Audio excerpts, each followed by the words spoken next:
The Art Center does its annual student show to give students a chance to experience what it's like to enter and compete in a juried art exhibition.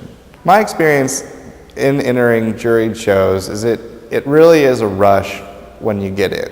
And there's nothing, it's just the greatest thing ever as an artist to have someone that you really don't know privately select your work to include it in a show among your peers.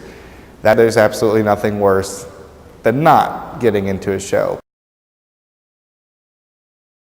A juried show is a judged show.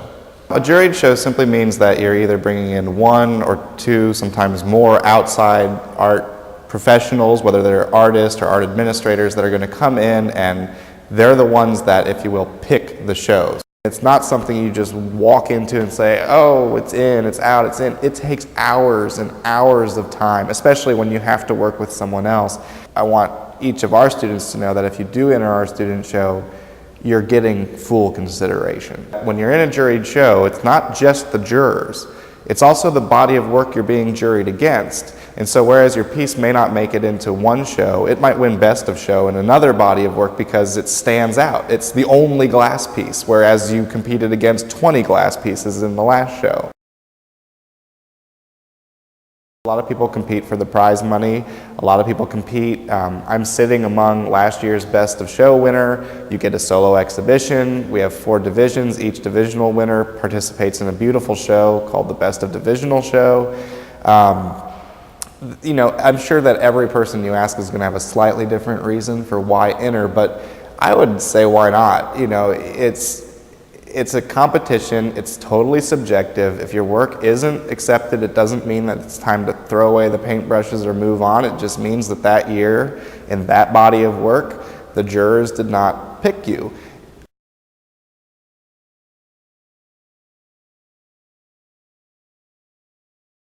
What you'll find is that in each juried shows, you read the prospectus and you have to go down and figure out if your work is eligible. Sometimes it'll be this media is and this media isn't. In ours, since we focus on so many different kinds of art in our 11 different studios, we allow it all to be entered.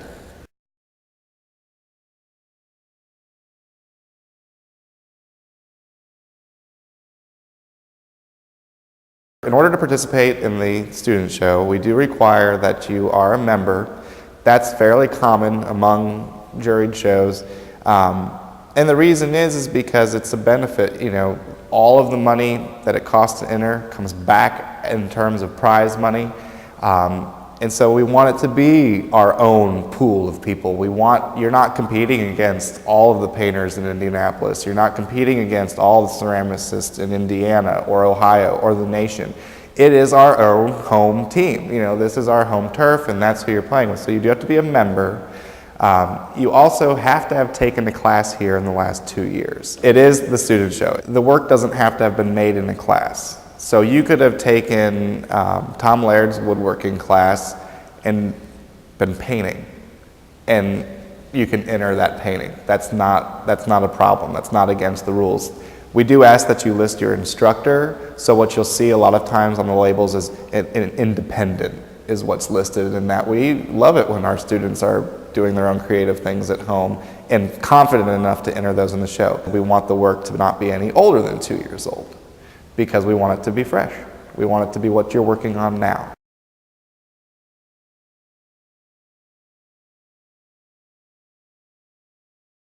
The more people that compete, the fresher the show. Because if the same people compete every year, all of a sudden the student show starts to look kind of the same. And so what we're really hoping is for a really diverse pool of people to enter. But usually we have around 120 or so people enter, which generally works out to be around 400 or so pieces to be juried. So with those numbers, you kind of have about a 1 in 4 chance, sometimes 1 in 3. Last year was more like 1 in 3.5 or so chance of getting into the show.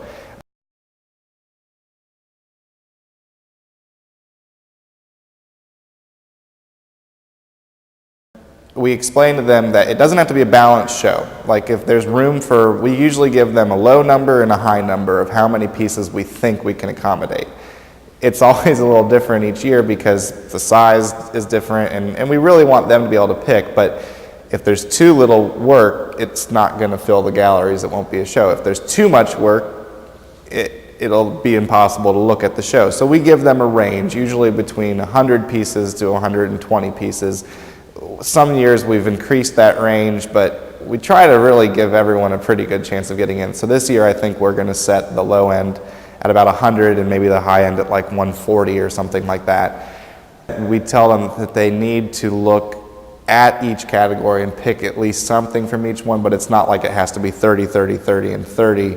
But we educate our jurors, if you will, that we have these divisions because someone just coming into the Art Center for the first time they've ever thrown something on the wheel, they're not going to compete against someone that's going around to art fairs or comes to the Art Center with a master's in ceramics and uses our studio to make their work. It also has to do with the turnout. And so like if there's 20 submissions in beginning and there's 280 submissions in intermediate, you're probably going to see more intermediate work just because it's not fair to just say, well, okay, there's 20 people in beginning, we'll put all 20 people on the show. They do look at all the work, but we keep it separate. So although they do kind of a walkthrough to get an idea of what they're looking at, they're not looking at your painting or your photograph in beginning and thinking, well, I saw this amazing thing in professional.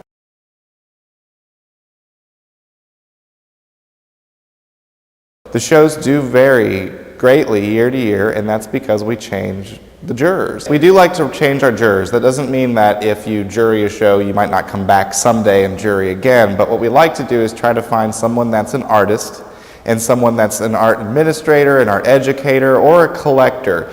It doesn't always work out that way, but our thinking there is we want somebody that's really got their hands in it, whether they're painting or blowing glass or making ceramics.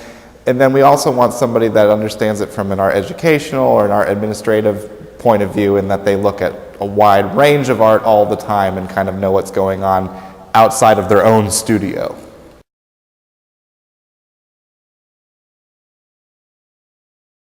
And the reason we have two jurors is because it's so subjective.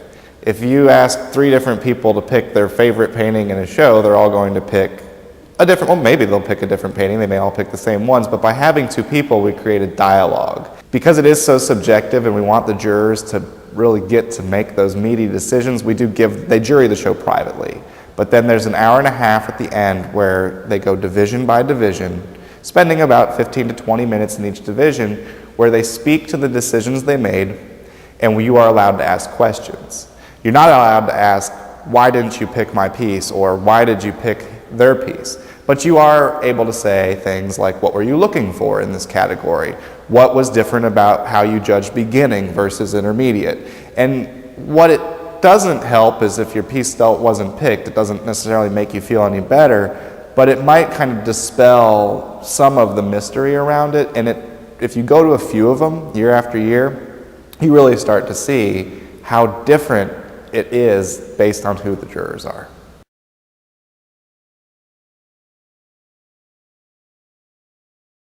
For Art from the Heartland and the student show, it is $25 for 2 entries, and then we do change it a little bit for our student show in that you can continue to pay $5 for an additional entry if you have 3 pieces and you just can't narrow it down to 2 and you want to put those in. For the Broad Ripple Art Fair, it's a $35 entry fee and you get 4 images. All of these jury fees are non-refundable, and that is always the case.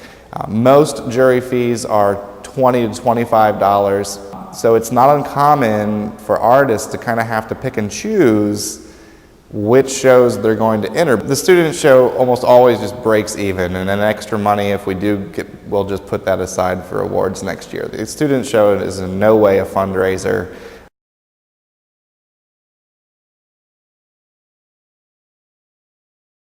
How the Broad Ripple Art Fair is juried, we have a panel of 5 jurors. There's no discussion among the jurors. They are looking at projected images on the screen, and they each have their own laptop at which they enter a score 1 to 7. We ask them not to score 4. We force them to either like it a little bit or not like it a little bit.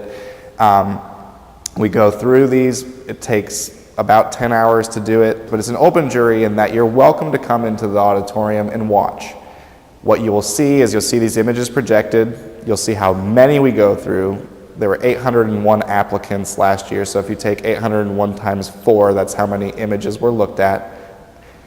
You'll hear a brief artist statement read for each person. I work in ceramics, this is what I do, type of thing.